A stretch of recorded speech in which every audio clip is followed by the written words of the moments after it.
உதகையில் அரசு தாவரவியல் பூங்காவில் 3 டிகிரி செல்சியஸ் வெப்பநிலை பதிவாகியுள்ளது. நீலகிரி மாவட்டத்தில் ஆண்டுதோறும் டிசம்பர் ஜனவரி மாதங்களில் உறைபனி பொழிவு காலமாகும். தற்போது உதகை மற்றும் அதன் சுற்றுவட்டார பகுதிகளில் கடும் உறைபனி கொட்டி வருகிறது.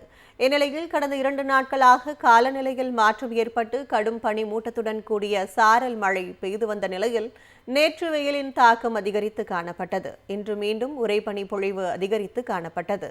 பச்சை கம்பளத்தில் முத்துக்கள் கொட்டியது போல் புல்வெளி மைதானங்கள், வாகனங்கள் மீது உறைபனி படர்ந்து காணப்பட்டது. காந்தல், முக்கோணம், குதிரை பந்தய மைதானம், தலைக்குந்தா உள்ளிட்ட தாழ்வான பகுதிகளில் உறைபனி பொழிவு அதிகரித்து காணப்பட்டது.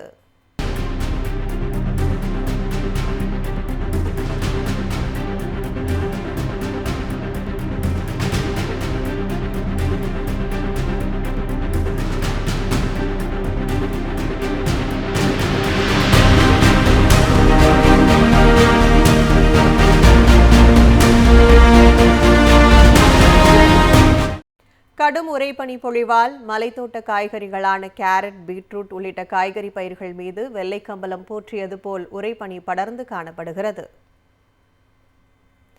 தருமபுரி மற்றும் அதன் சுற்றுவட்டார பகுதிகளில் பனிப்பொழிவால் பொதுமக்கள் அவதிக்குள்ளாகினர். தருமபுரி மாவட்டத்தில் கடந்த சில நாட்களாக குளிர்ந்த சீதோஷண நிலை நிலவி வருகிறது. இந்நிலையில் இன்று காலை மாவட்டத்தில் குண்டல்பட்டி, நல்லம்பள்ளி, வேடியப்பன் திட்டு, கொல்லப்பட்டி மற்றும் அதன் சுற்றுப்புறங்களில் சாலையில் எதிரில் வரும் வாகனங்கள் தெரியாத அளவிற்கு கடுமையான பனிப்பொழிவு ஏற்பட்டுள்ளது.